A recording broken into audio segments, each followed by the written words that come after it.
How many coins does it take to beat the tower? A newly introduced world for Geometresh players to explore. But in this world, we have only one enemy: coins. We must avoid them at all costs, no matter what it is, life or death. But can you?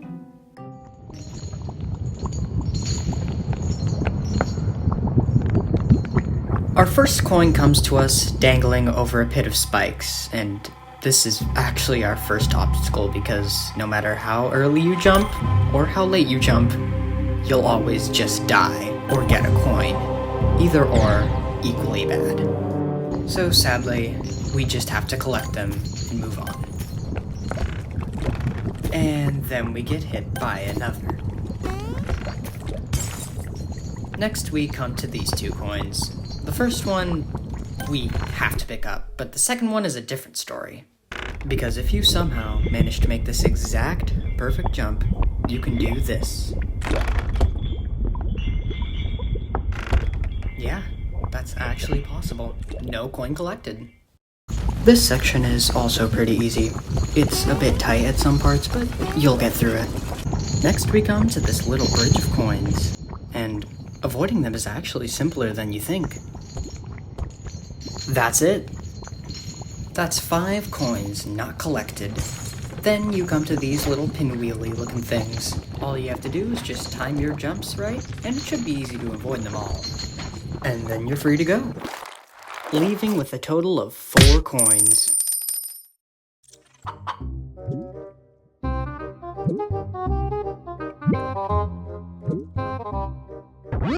This first section is actually impressively difficult. The first 2 coins can be dodged easily, but the third one was really a challenge for me. But I actually managed to do it.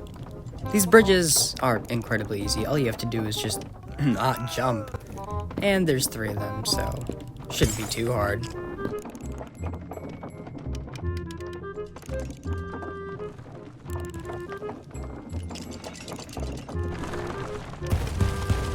After these crushing spikes, you come to this little section. Now, this may look impossible, but it's actually not. The first coin we have no problem with, but the second and third one is really tight. You have to squeeze right through them. And then you jump like that, which sometimes you will hit the third coin. I did that multiple times. Then you have to align just right to hit that jump pad and not hit that coin. And then, well, that's it.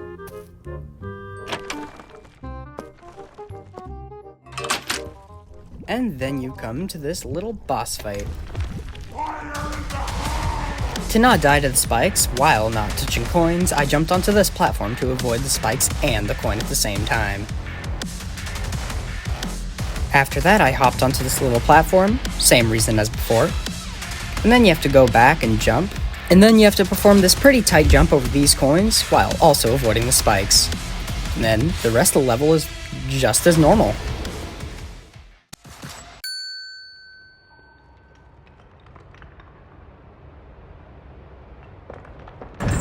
And you will have collected a total of 0 coins.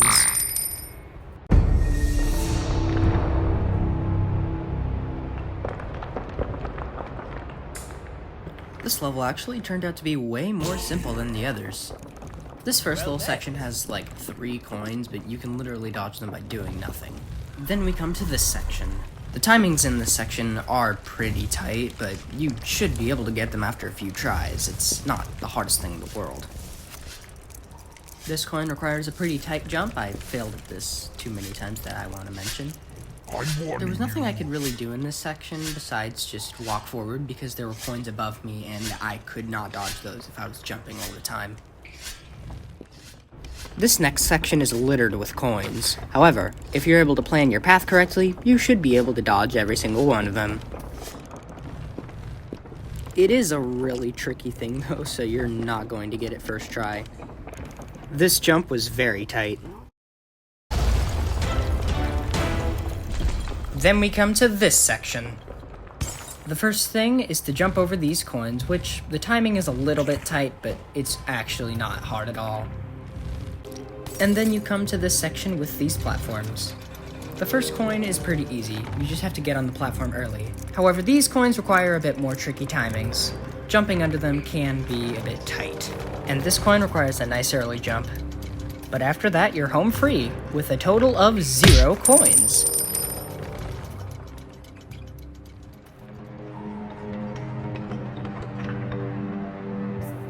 And finally, the secret hollow, the last of the 4 levels. This first part is very promising, with you having to jump over these coins just like in the cellar. This spike ball part is very hard, and the last coin especially. Very tight timing is needed. Then you just jump over some more coins. In this section of the secret hollow, we're already met with a coin we have to take. This is not the only one. After a swift climb up this ladder, we are met with another undodgeable coin. Now this little section may seem like you have to collect both coins. However, with a well-precise jump, you can actually avoid it. However, you can't avoid the other 2. This part isn't really hard, but just requires a bit of patience.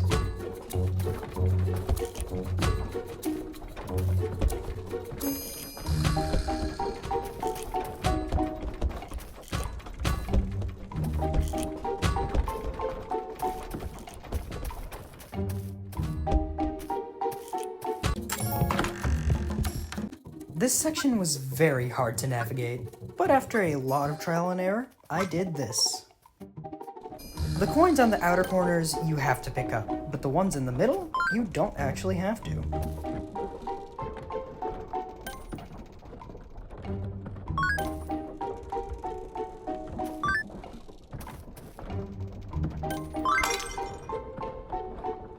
And that's it. The boss fight does not involve any coins, so we can literally just skip it. Good riddance. And that means finally, we have finished the secret hollow with a total of 8 coins. Well, there we have it. That is how many coins it takes to beat each level, with Tower 1 at 4, Tower 2 and 3 at 0, and Tower 4 at a total of 8, adding up to 12 for the entire tower.